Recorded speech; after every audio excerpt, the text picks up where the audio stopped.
पंथ महान। हमारे भाग्य बड़े बलवान, मिलाय तेरा पंथ महान। करने जीवन का कल्याण, मिलाय तेरा पंथ महान। करने जीवन का कल्याण, मिलाय तेरा पंथ। भिक्षुओं ने ढूंढ निकाला, भिक्षुओं ने ढूंढ निकाला, कैसा अमृतमय प्याला।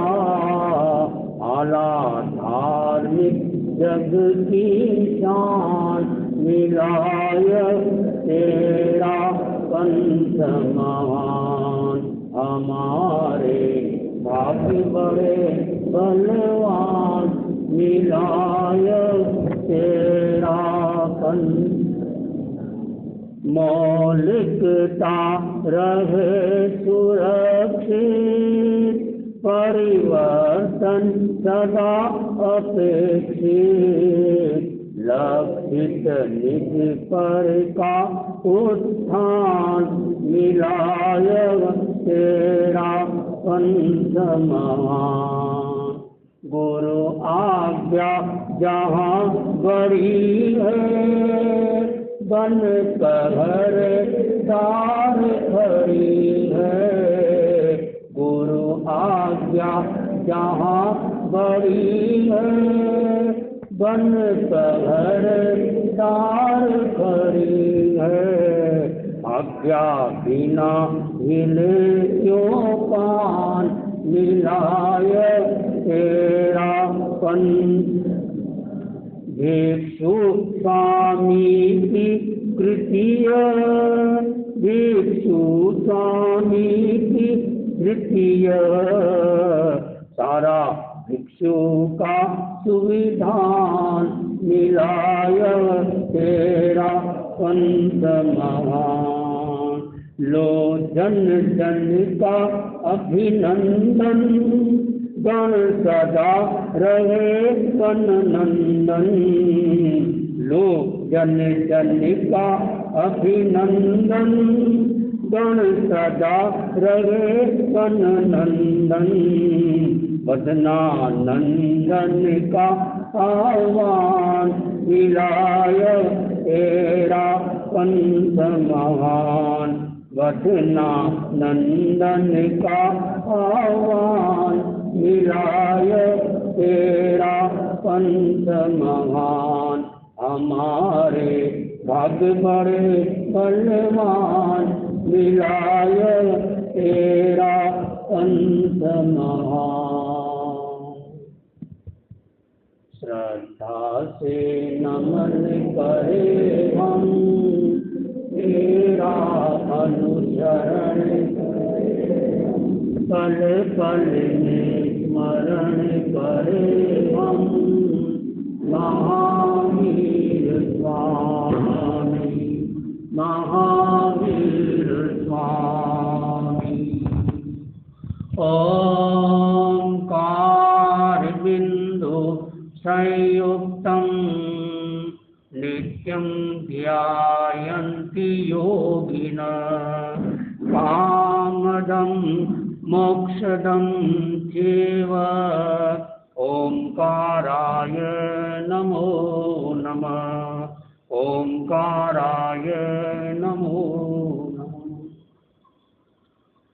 चैत्ता भारहं वासं चक्रवर्ती महित्यो, संति संति करे लोए पत्तो गई मणुत्तर।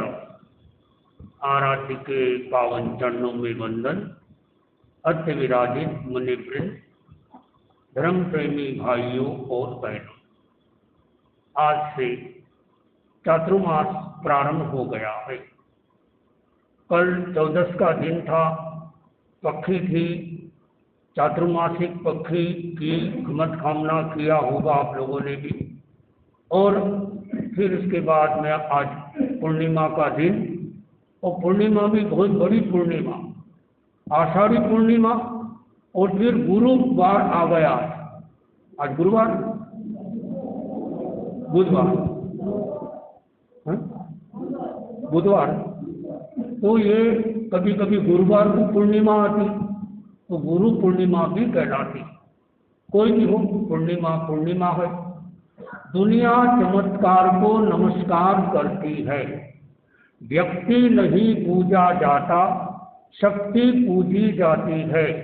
पूर्णिमा के चांद की पूजा नहीं होती, दूज का चांद पूजा जाता। दूज का दिन विकास का सूचक है। आचार्य तुलसी जिन्होंने भी इस गीत की रचना की, वदनानंदन तुलसी, उनका जन्म दूज को हुआ, और दूज का दिन विकास का सूचक होता है। पूर्णिमा का दिन यानी अब लास्ट दिन है, अब और कोई विकास नहीं होगा। जितना विकास होना था हो गया।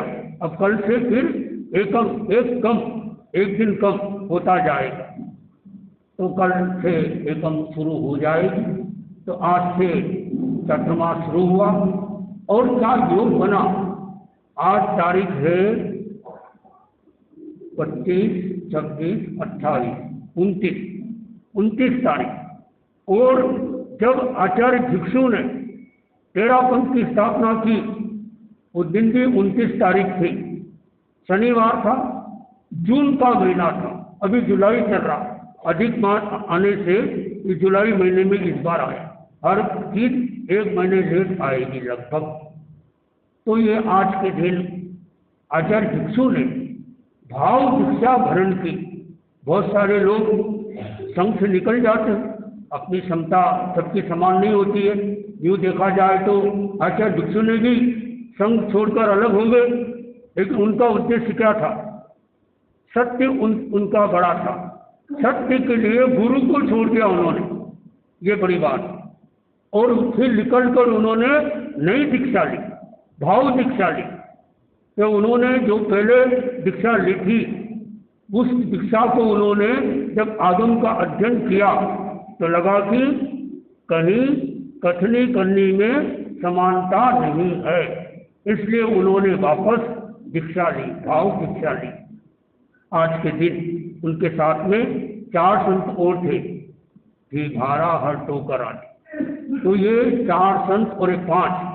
तो इन्होंने आज के दिन केला, आज उपवास केला की तपस्या की। स्वामी जी ने तेरस को पधारे केलवा में, और स्थान मिला जिन मंदिर का।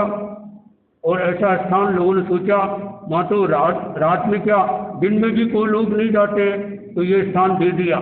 लेकिन उनका भाग्य तेज था, प्रबल था, तो यह उनका जीवन बहुत उपयोगी रहा। तो मैं कह रहा था आपको कि तेरापंथ, ये एक ऐसा, किसी बच्चे का जन्म होता है, जन्म होने के बाद नामकरण किया जाता है। लेकिन तेरापंथ के साथ में ऐसा नहीं हुआ। कैसा हुआ? नामकरण पहले हुआ और जन्म बाद में हुआ। नामकरण कहाँ हुआ? जोधपुर में। क्यों हुआ? जब ये पूछा गया कि आज ये लोग दुकान में सामायिक क्यों कर रहे हैं, बोले हमारे जो गुरु जी यानी स्वामी जी ने 22 पंथ संप्रदाय को छोड़ दिया। तो ये कितने संत है? संत 13 है, और साधक कितने हैं? 13 है। तो इस संप्रदाय का नाम क्या है? बोले अभी नामकरण नहीं किया गया, जबकि उन्होंने उस समय तो भाव दीक्षा भी नहीं ली थी। तो बोले आपके संप्रदाय का नाम क्या हो गया? तेरापंथ। और उसने एक साधक जी ने एक तुक्का बना दिया, साध साधरो गिलो करे, साध साधरो संत, सुनजो ए सहला लूका, ए तेरापंथी संत। जब स्वामी जी ने सुना कि हमारे संप्रदाय का नाम तेरापंथ रखा, वो पाठ से उतरे, सिमंदर स्वामी की तरफ उन्होंने अपना मुंह किया, यहाँ से पूरब ईशान कोण में विराजमान है, और उधर उन्होंने वंदना की और हाथ जोड़ के क्या बोला हे प्रभु यह तेरा, O lord this is your path, ये भगवान ये आपका पाथ पंथ है, हम इस पर चलने वाले, ये आपका मार्ग है। तो ये फिर दूसरा अर्थ किया गया, जो साधु साध्वी 5 महावत 5 समिति और 3 गुप्ती की अखंड आराधना करे वो तेरापंथी साधु साध्वी, जो उनकी मान्यता में विश्वास करे वो उसके अनुयायी श्रावक श्राविका होते हैं। तो तेरापंथ की स्थापना आज हुई। क्या योग बना कि चतुर्मास की स्थापना और तेरापंथ की स्थापना साथ में हो गई, वो योग बन गया। तो इतना लंबा विहार करके आए और फिर इतना समय नहीं था। और एक बार मन में विचार आया कि स्वामी जी का मूल क्षेत्र था राजनगर, तो राजनगर चतुर्मास करने क्यों नहीं आए। तेरस के दिन जब केलवा पधार गए, जब केलवा में कितनी मुश्किल से स्थान मिला, जबकि राजनगर तो उनका खुद का था, तो इसका कारण क्या बना तो बता सकते? हाँ कन्नौज साहब बहुत इतिहास के जानकार हैं, काफी पुस्तकें भी लिखी है। इधर माइक होगा, कोई कार्यकर्ता फ्री हो तो माइक का। आज आपका बोलने का दिन है और भी नाम आया है मेरे पास। मेरी जानकारी में है की रात को उत्तर हुआ और कुछ देवता ने आप 4 महीने यही दिया दे और ये मैं 4 महीने आपको जरूर दूंगा, आप मुझे वचन दें कि आप उनका मतलब सर पकड़ छोड़ नहीं सकता, उन्हें आप नहीं छोड़ेंगे।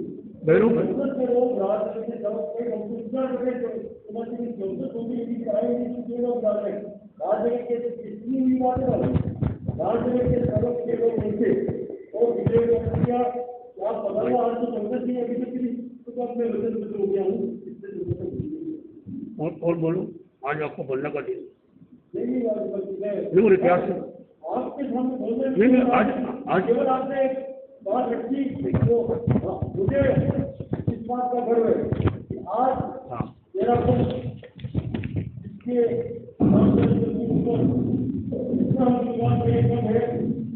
मैं सबसे पहले राजनीतिक कुछ कारणों को याद करना चाहता हूँ, जिनकी वजह से 1815 में आचार्य टिकट ने जब भारत में चतुर्मास किया, वहाँ के तत्वों के श्रावकों ने अब उन जो उन्होंने चर्चाएं की, उन चर्चाओं के कारण जीवन स्वामी ने अभी निर्णय किया। तो तेरापंथ की स्थापना में जब आचार्य भिक्षु को मानता है, आचार्य भिक्षु को काम करते हैं, उन श्रावकों को नहीं होना चाहिए जो इनकी जमीन बने और वो उसके तत्व की श्रावक थे। मैं ये भी कहना चाहता हूँ कि व्यवहार में मेरी बेटी में आने के दूर से निकल ऐसे समझते कि आचार्य समाज में अब उनका अध्ययन करो और उनको सभी शास्त्रों ऐसे ऐसे शास्त्रों की व्यवहार में कमी होगी। तो नई पीढ़ी से मैं आगे करना चाहता हूँ कि आगमकाल में ऐसे बने जिससे कि हमारे समाज में कोई जागृति रहे जो आज के 250 वर्ष पहले 300 वर्ष पहले हमारे शास्त्रों में थी। तो ये मेरा प्रश्न ध्यान में आ गया कि स्वामी जी ने जो राजनगर उनका स्थान था वहाँ पे नहीं पधार पाए, और जैसे आपने कारण बताया, और क्या कारण हो सकता है कोई आपको जानकारी में हो तो बताएं। तेरस के दिन पधारे थे, एक दिन का रक्षा था, और आचार्य तुलसी आज के दिन केलवा से राजनगर पधारे, याद है, चतुर्मास करने के लिए। आचार्य भिक्षु तो नहीं आ पाए, लेकिन आचार्य तुलसी दीक्षा दी और आप मौजूद है उसके साक्षी। कितने लोग हैं उस शताब्दी समारोह पे? 1 2 2 3 4 भाई बहने, कोई बहने भी है। तो देखो उस दिन दीक्षा दी, किसी दीक्षा हुई?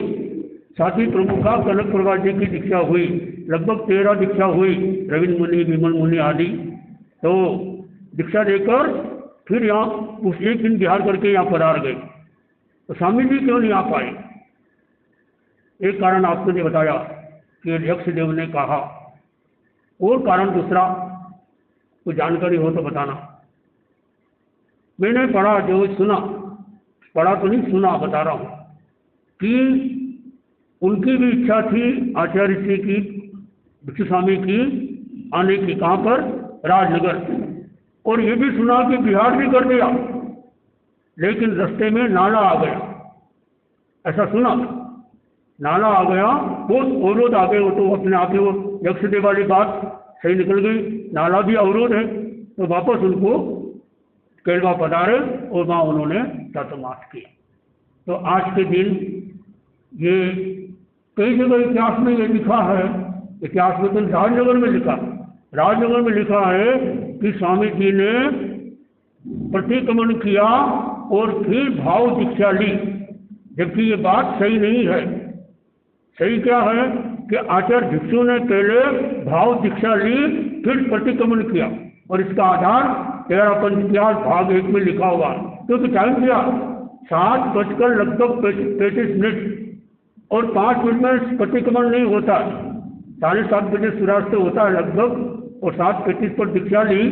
तो ऐसा लगता है कि उन्होंने पहले दीक्षा ली, भाव दीक्षा ली, फिर प्रतिक्रमण किया। ये इतिहास का विषय है, और कोई आपको इसमें विचार हो तो अपना विचार आप रख सकते हो। तो जो भी हो, तो 13 साधु मिले, उसके पहले जब 13 साधु हो गए थे तो वो गांव आया खेरवा, उसके पास कोई गांव है, बातचीत की गई कि अभी हम एक चिंतन करेंगे कि अपने संप्रदाय का नाम तो 13 पंथ है और इसके आचार्य भिक्षु स्वामी है, ये तय किया गया।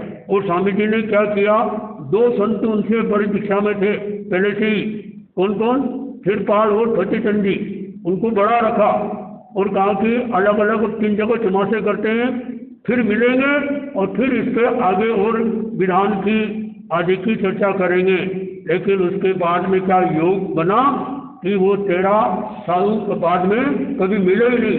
13 मासु साथ गया चौरया परम परमात्म पकी, धीर बाल थी भारी हर टोकर अभिधान अखी, हो संता आगे से आगे बढ़ती विस्तार, लगभग ये भाव आता है। तो ये 13 में साथ गए। देखो स्वामी जी आधे से अधिक चले गए लोग, फिर भी उन्होंने अपने संप्रदाय की पंथ की चिंता नहीं की गई, तो वो घबराए नहीं।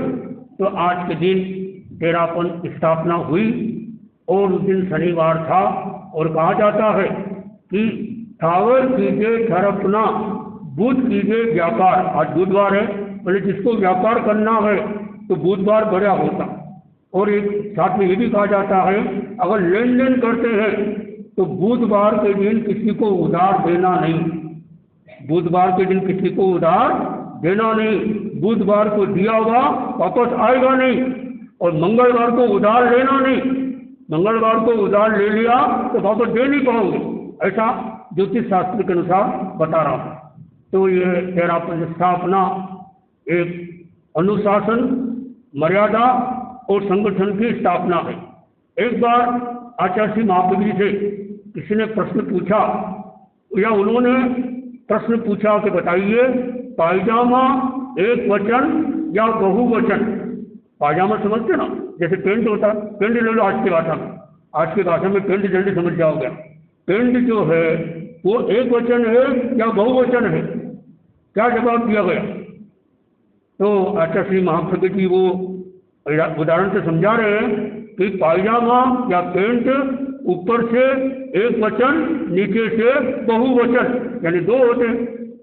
और अभी उन्होंने फरमाया कि 13 पंथ एक वचन, और मर्यादा, व्यवस्था और अनुशासन ये बहुवचन। अगर मर्यादा प्राण है 13 पंथ का, तो व्यवस्था उसका शरीर है। और देखिए अपना मैनेजमेंट, हमारे आचार्य श्री महासमन जी जो इसके वर्तमान के अधिशास्ता है, हर चीज का नियम बना रखा है, हर चीज लिखित है। आप बिना लिखित उनसे कोई भी बात करोगे तो आपको जवाब नहीं मिलेगा। आपका हर चीज ये हो कि इस किताब में ये लिखा और इस किताब का मेरा ये प्रश्न है, तो उसका जवाब आपको विधि पूर्वक मिलेगा। तो हर चीज का विधान मैनुअल बना हुआ 13 पंथ का, हर चीज़ की कोई भी प्रॉब्लम समस्या है तो उससे समाधान लिया जा सकता है। जैसे शावक संदेशी का हर साधु संत भी रखते हैं, रखना चाहिए और पढ़ना भी चाहिए, और शावक लोग भी पढ़ते हैं, पढ़ना चाहिए। नियम बदलते रहते समय समय पर। अभी 2025 में आ गई तो नियम बदल गए, पहले और नियम थे, बदलते रहते तो नई नई जानकारी। और ये भी साथ में कहा अगर नियम बदल गए तो पहले वाली जो शावक संदेशी का है या पहले वाले जो नियम है उसको निरस्त किया जाए, बाद वाले नियम माने जाए। तो समय समय पर द्रव्य क्षेत्र काल भाव के आधार पर जो आचार्य होते हैं वो नियम बनाते हैं, तो वो ये भी उनका भी ये रहता है कि भी कोशिश करो कि नियमों की पालन हो जाए। और फिर अगर कि अब नियम बहुत ज़्यादा ही अतिक्रांत हो गया तो फिर उसको मुक्त भी किया जाता है या कर दिया जाता है। तो हम अपने जीवन में ये 13 पंथ को यदि आपको समझना है तो आचार्य भिक्षु और 13 पंथ ये पर्यायवाची है। जैसे आचार्य श्री तुलसी और अणुव्रत पर्यायवाची, प्रेक्षा ध्यान और महाप्रकृति पर्यायवाची, अहिंसा यात्रा और आचार्य महाश्रमण की पर्यायवाची। उसी तरह से 13 पंथ और आचार्य भिक्षु पर्यायवाची है।